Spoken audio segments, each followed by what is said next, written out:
On behalf of Uganda Investment Authority, I want to thank the Uganda Diaspora Network, BBS Telefina, the business leaders and the community, government, delegates, and all the stakeholders for organizing this Diaspora Homecoming Virtual Business Expo.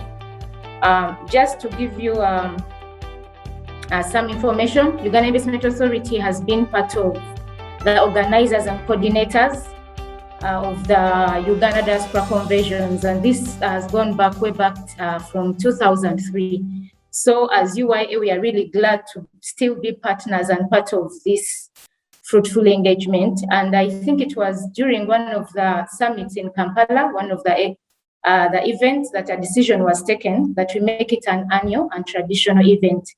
So that's how we came up with December, where we expect all our diaspora to be back home, to make it more fruitful and engagement, so that we actually have fruitful discussions when they are back home, to actualize what their plans and ideas could be and to promote to them. Briefly, to highlight UIA's role, our role and mandate is to promote and facilitate both domestic and foreign direct investments. Here, we do a lot of activities. Key of them is providing information on the different investment opportunities in the priority sectors. We facilitate investors through regulatory procedures. We license the different companies and investors.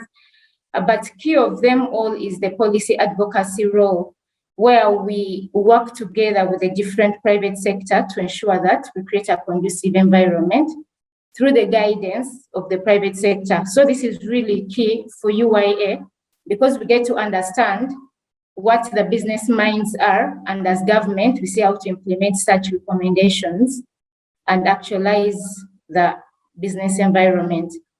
I'll re-echo what Dr. Maggie talked about, and I think Solomon earlier on, about the diaspora remittances. They have definitely declined because of the current COVID situation. However, we have a positive in all this. Uganda still ranks among the top 10. So this is still good, and I want to thank the Ugandans in the diaspora for the commitment in sending money back home. Ugandans have invested a lot, and we really hope to see a lot of investments.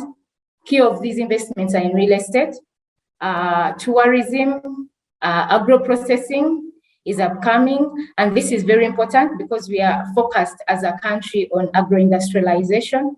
So we really need to see value added to the products and the menu we have in the agriculture sector. And then we are also getting a good in consultancy, education, and renewable energy. UIA's main objective for the convention really is to ensure the appropriation of the diaspora remittances to investments in Uganda. This can come through direct investments from the Ugandans in the diaspora, but also we don't undermine the remittances that are sent to the households, because this in general improves the financial inclusion for the economy and the people you send money back home to. And this creates greater opportunity in the country as well, and the economy and the people. So it improves the livelihood, which is good for the country as well. Quickly, to highlight the priority sectors and investment opportunities, I will be sharing in depth the materials that we have. Our website has all these promotional materials, but I will also share with the organizers who can share with you. Some might have already been received by a good number because we share with the Diaspora Network most of the promotional materials we have, but we've developed the SME, we have an SME compendium, which has about 50 ideas, business ideas. These range from all sectors: agriculture, tourism, accommodation, and the good thing, they are posted. So you get to understand if you want to venture into a particular activity or project, the estimates that you need to make in order to invest in such sectors. And then we also have the bankable project booklets. This we do annually.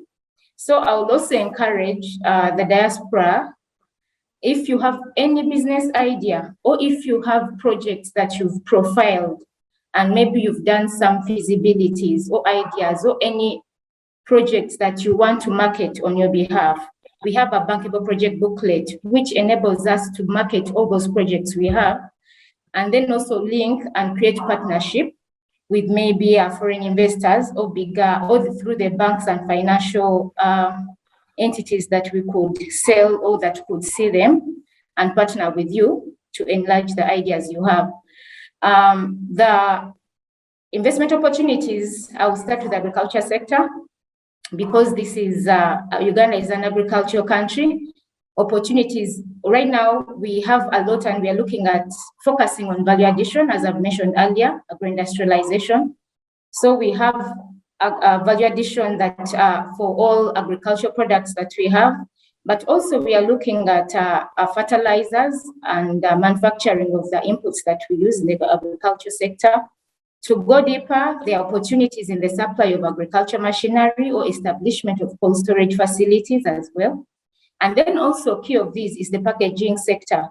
It's one, since we are really going into the manufacturing aspect in the agriculture sector, packaging is key. You will notice that most of the materials that are used to package are imported. So this is an upcoming sector that can be taken advantage of. In the tourism sector, tourism, Uganda is naturally endowed. This is a comparative advantage we have as a country. It's beautiful by nature. UTB will talk about it. It speaks for itself, and opportunities are immense. We have lodge constructions. We have the tour and travel industry that is also available, just because COVID has hiccuped it a bit, but this will really pick up. And then construction of hotels. And then also we are looking at hospitality training institutions, because we really want to improve the capacity of our Ugandans, and we are aiming at creating jobs. So all that is available. We have the mineral beneficiation. We have a lot of mineral. We are mineral based. These are so many. Gold, of course, oil is now one of the key that have come up, the oil sector. And this, of course, most of them are huge, the infrastructure, but I think the key that we could tap into as the diaspora or the Ugandans is the services that are going to be tagged to the oil and gas sector. So I would inform the diaspora group or the Ugandans who would want to participate in the different services that could come out, the works and all those, the food supply. You have to register with the National Supplier Database. This is something we can share with you in detail of how you can register in collaboration with Petroleum Uganda Authority, so that you take part and we don't miss out when the actual oil has come into play and the services are needed for that big sector. Other minerals that we look at, we have the glass sand, we have the copper, the resalt, and then limestone. Construction is a big thing right now as a country. So a lot of cement is really used, and we have a lot of limestone that can be added value to, and we use the materials we have in the country. We have the energy sector. Of course, you will notice that we really need the power. I'll talk about the industrial parks as Uganda. As we speak industrialization, definitely we need to look at the power sources and the capacity. So this is one key sector that is going to come up, and we have good sunshine, there is solar that can be utilized. We have the distribution, because the production is really available. We have hydro, solar, but we also want to look at the distribution arm where at least power is evacuated. So that is a huge opportunity that can be invested in. Another sector is information communication technology. During this COVID time, we've come to appreciate the technology aspect. Everyone will agree. You will find a lot of digital services are going on, software and hardware industry. This is a booming time for it to pick up and really grow, because so much is being used for e-commerce, apps are being developed. We are looking at business process outsourcing, TV broadcasting, and all that. So this is also another sector that can be invested in. And then other sectors that we look at definitely are the health sector. The health sector is key. When it came to this COVID, we are looking at the manufacturing. This includes the pharmaceuticals. They have really picked up. We've got our only Ugandans who are now even given the case of COVID. We are manufacturing our own medicines. So those opportunities have also come up. But all these in detail, we have summarized them, we share the materials, and on our website, you can actually get in depth, understand which opportunities, and even reach out to UIA to find out in which areas you can take advantage of, exploit in depth. When I look at the government of Uganda, we've really tried to create a conducive environment. So the incentive aspect, the government has provided various physical incentives through the respective tax laws. UIA will expound on this, which makes it non-discriminatory and accessible to all investors. When we talk about investors, we've got an issue where there is a bias, and people tend to think when you talk investors, we are talking foreign, but investment means both foreign and domestic. So they are non-discriminatory. They are for all.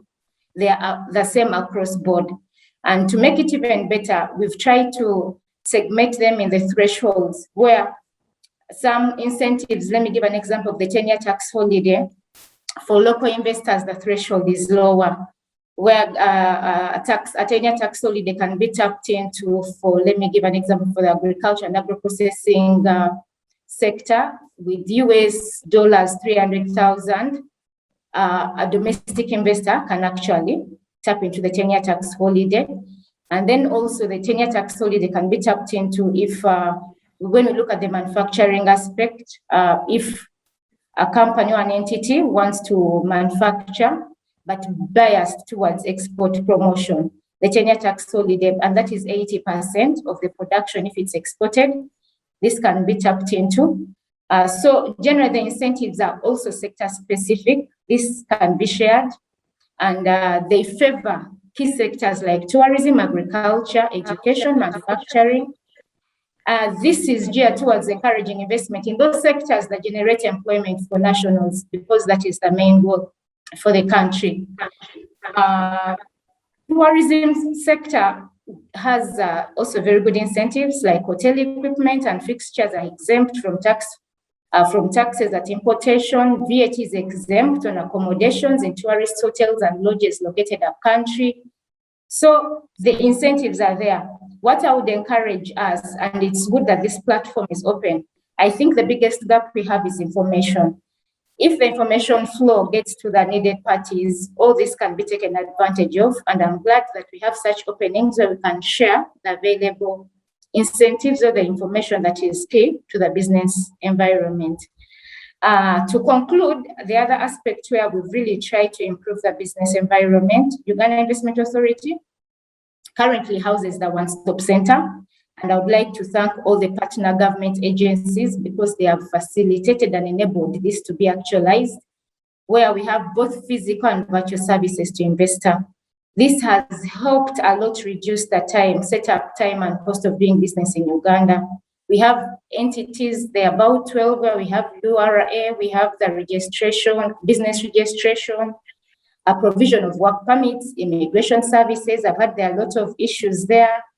But you can all come into UIA if you want to invest, and then you actually get your work permits done easily, or visas through our facilitation as well. And then we have banking services as well as a one-stop center, free zone services and utilities, because there are some very key entities like Umeme and National Water that need to be put in place for you to start a business. To conclude, UIA really appreciates the very strong and beneficial working relationship we've had over time with the Diaspora, and we are very grateful. And as an institution, we commit to deepen this relationship and support such initiatives. And we really, really encourage you. We know we will get to understand from your side what the gaps are, but we encourage you to reach out to us, to engage with us, because it also helps us as government to understand what the business is and what your priorities are, and how we can realign ourselves to serve you better. So to conclude, I look forward to the fruitful deliberations that are going to be made during this convention. And I once again thank you. Thank you, Rita Nabateregga.